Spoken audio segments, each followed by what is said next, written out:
Alors, comment se délivrer de l'ego? Alors en fait, déjà, j'aimerais un petit peu éclaircir ce mot ego parce qu'on en entend beaucoup parler. On dit ouais, lui il a trop d'ego, etc., etc. Faut se débarrasser de son ego si on veut avancer l'ego, nanani nana. Enfin bref, l'ego en fait, est-ce que vous avez bien compris ce que c'était? Moi, j'entends beaucoup de gens qui comprennent pas ce que ça veut dire le mot ego. Alors, d'ici la fin de cette vidéo, vous allez comprendre comment vous pouvez vous délivrer de l'ego. D'abord, ma définition de l'ego. En fait, l'ego, c'est la personnalité. Et la personnalité, en fait, elle est faite avec la somme de nos blessures, de ce que l'on a vécu, et aussi de ce qu'ont vécu nos ancêtres, parce que ce qu'ils ont vécu va avoir un impact, en fait, inconscient sur notre propre vécu et sur nos propres attitudes, nos propres réactions et notre façon d'envisager la vie et notre façon d'envisager la réalité et aussi nos croyances. Et donc, l'ego, c'est la somme de toutes nos blessures qui n'ont pas été réglées et qui font qu'on agit de telle ou telle manière, qui est peut-être pas toujours extraordinaire, quoi.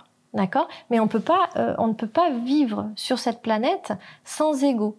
Par contre, on peut épurer notre ego, c'est-à-dire qu'on peut libérer nos blessures et venir toucher au plus près à nos qualités et exprimer notre plein potentiel de qualité.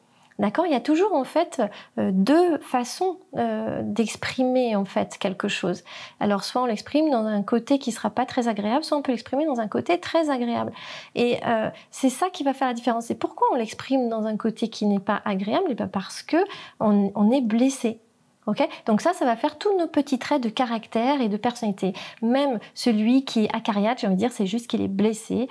Celui qui semble mauvais, il est blessé. Celui qui est orgueilleux, il est juste blessé. Voyez, en fait, si on arrive à aller parler à nos parts blessées et à les écouter, à leur donner la bienveillance, l'écoute et l'amour dont elles ont besoin, à les reconnaître aussi, à reconnaître qu'elles souffrent, et bien du coup, petit à petit, on soigne nos blessures. Alors bien sûr, on peut les soigner aussi avec la thérapie, c'est génial parce qu'on a une aide supplémentaire, c'est-à-dire qu'on a un thérapeute qui vient nous aider à comprendre et à regarder qu'est-ce qui fait qu'on agit de cette manière-là. Mais si on arrive, vous voyez, à s'aimer, à comprendre nos parts blessées, à les aimer, à les entendre, à les reconnaître, eh bien, elles vont tout de suite arrêter de faire ce qu'elles font. C'est-à-dire qu'elles vont tout de suite, quand elles reçoivent de l'amour, nos parts blessées, eh bien, comment dire, elles se sentent soutenues et du coup, il n'y a plus aucune raison d'être comme ça. Il n'y a plus de raison d'être orgueilleux, il n'y a plus de raison d'être en colère, il n'y a plus de raison, d'être dépressif, etc., etc., d'accord ? Et si on prend sur un sujet un tout petit peu plus technique, on va dire, ou un petit peu plus, ésotérique peut-être, quand on dit qu'on parle de dissolution de l'ego, vous savez, pour en fait atteindre l'illumination, eh bien, il se trouve que c'est vrai cette histoire-là, mais c'est vrai si on peut le comprendre en fait en prenant conscience qu'on a on a différents corps subtils. On a notre corps physique qui n'est pas un corps subtil, un corps physique. On a un corps éthérique qui est le double de notre corps physique. Et puis, on a un corps astral. Donc ça, il rayonne un peu plus loin, c'est-à-dire il rayonne à peu près à hauteur de vos bras, mais il est plus petit à l'intérieur. Ensuite, on a un corps mental qui rayonne assez loin. Et qui pareil va comment dire évoluer aussi. Il est la source en fait de quelque chose qui est très beau, c'est l'intuition, donc ce corps mental quand il a bien évolué. Et ensuite on a ce qu'on appelle le corps causal. Et après il y a le corps bouddhique qui est le corps en fait lié à l'illumination, hein, comme son nom l'indique, bouddhique, Bouddha, vous voyez. Et après on a le corps atmique. Mais tous ces corps qui rayonnent de plus en plus loin, ils sont de plus en plus petits à l'intérieur de nous. Donc le corps atmique il est tout petit comme une étincelle en fait. Enfin, comme une étincelle, à peu près, j'en sais rien, enfin bref. Et donc, toutes nos mémoires, et toutes les mémoires quand je dis une mémoire, c'est plutôt, toutes nos mémoires, mais qui n'ont pas été, qui posent problème, vous voyez, toutes nos blessures, elles sont dans le corps causal.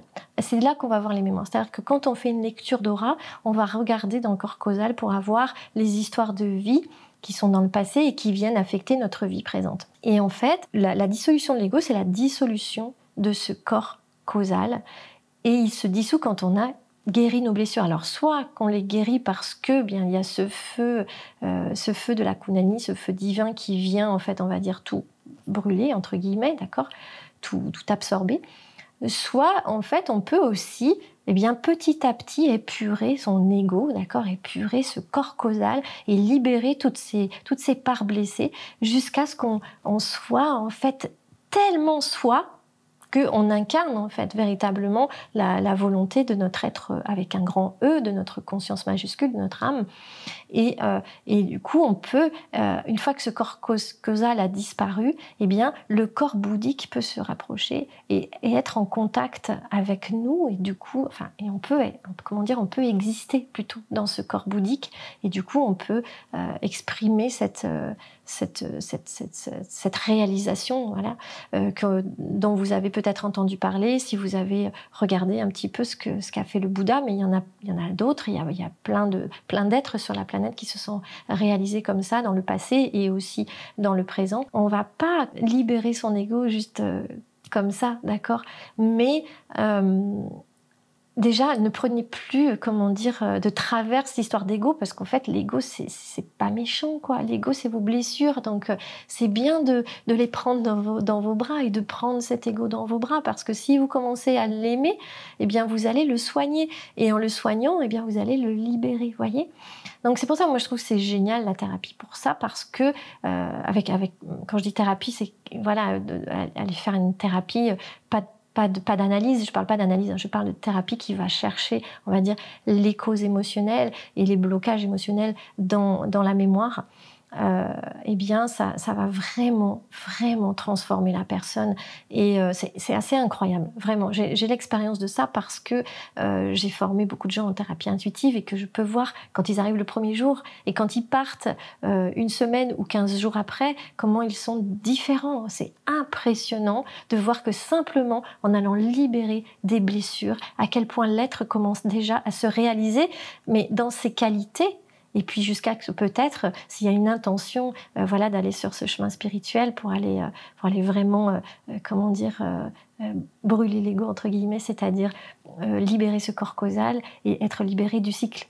Ce qu'on appelle le cycle des mémoires, moi je préfère l'appeler ça comme ça, c'est-à-dire le truc qui tourne en rond parce qu'on n'a pas réglé en fait. Évidemment c'est génial. Ça aide énormément d'aller faire ce processus thérapeutique parce que on arrive à avoir véritablement de l'impact sur soi, mais en des temps records, quoi. C'est assez impressionnant. Voilà, donc j'avais envie de partager ça avec vous parce que j'avais envie de mettre au clair aussi cette histoire d'ego pour que vous puissiez peut-être vous aimer plus ou aimer plus les autres aussi par rapport à leur soi-disant ego. Voilà, je vous remercie et je vous dis à très bientôt.